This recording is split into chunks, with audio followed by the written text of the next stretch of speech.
Hi, welcome to Road 200. Here we're looking at few quant questions, looking at good methods to solve, which you can apply to different kind of sums.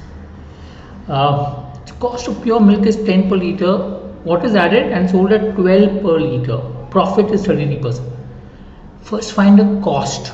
Normal formula is cost price equal to selling price upon 1 plus profit percentage upon 100, which is 12 upon 1.3333 or 1/3. Or you can make out 12 upon 4 upon 3, which comes to 9 rupees. So cost price is 9. Now how do you get this 9? You get this 9 by mixing milk and water. Milk is, remember, 10 per liter, water we take it as 0, and the average comes to 9. If you use alligation, you will get a ratio as 9:1. So they ask water and milk. So water is 1, milk is 9. Third option is the answer, right?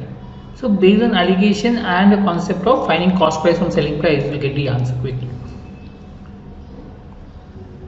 5 similar pens. This is again a question of permutation combination which is frequently asked. So when you're distributing n things, okay, in r boxes, okay, where n similar things in r different boxes, okay, if you want to give at least one,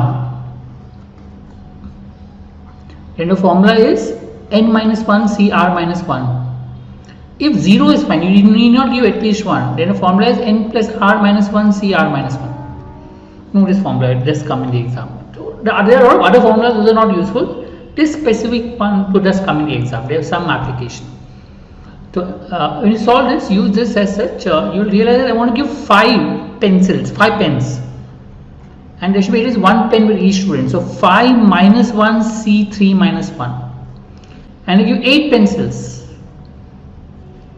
And at least 1 to each student. So 8 minus 1 C3 minus 1. Solve this. So it is into. You want to give pens and you will give pencils. So it comes to 4C2 into 7C2. So multiply this. So you get 6 into 21, which becomes 126. That's the answer. Maximum number of prime factors to have number of factors 12. How do you calculate factors?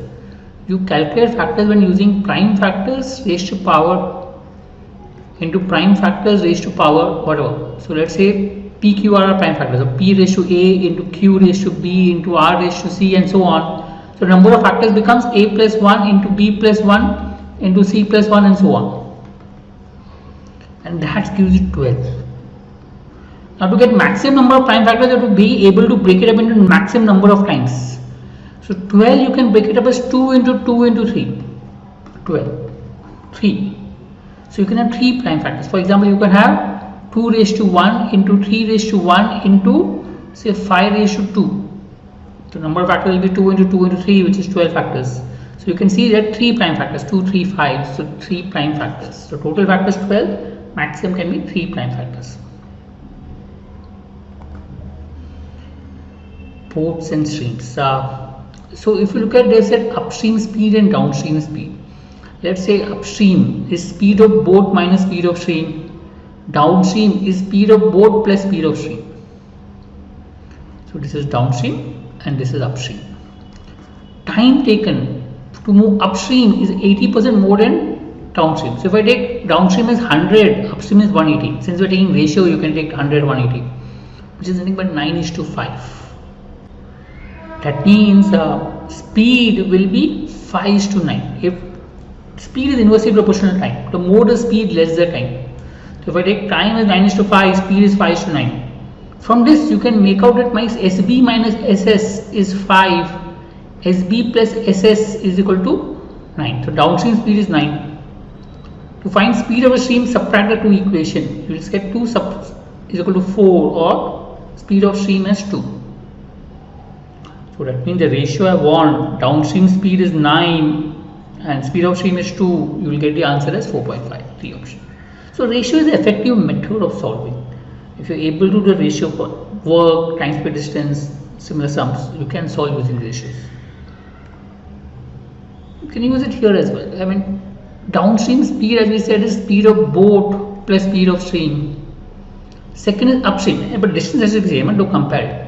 Upstream is speed of boat minus speed of stream minus 1, because you increase the speed of stream by 1. So technically speed of stream plus 1, or you can put like that, speed of stream plus 1, increase speed of stream plus 1. So this is upstream, this is downstream. So time taken is 5 hours and 40 hours. So speed becomes, or is 1:8, 8:1. If you want, you can put values and check out. You can form an equation. You can say SB plus SS is equal to 8, SB minus SS minus 1 equal to 1, or SB minus SS equal to 2, and then you can solve. Okay, so speed of you can find out and solve. You will realize SB is equal to 5 and SS will be equal to 3. You can also make out 8. So 5 plus 3 is 8, and 5 minus 4 will give you 1. That was the You can put values. You don't have to form equation. You can directly get the answer. Length of a distance travel downstream. So, and we know 5 kilometers per hour is the speed of boat. So we have speed of boat as 5. If it is not, you have to accordingly increase to make it 5 or whatever the value is. But here is already 5, right? So distance travel downstream. The downstream speed will be 8. 8 for 5 hours, which is 40 kilometers. 8 for 5 hours, which is 40 kilometers. Will get the answer. Clear? So use ratios. Good method to solve things quickly. Thank you.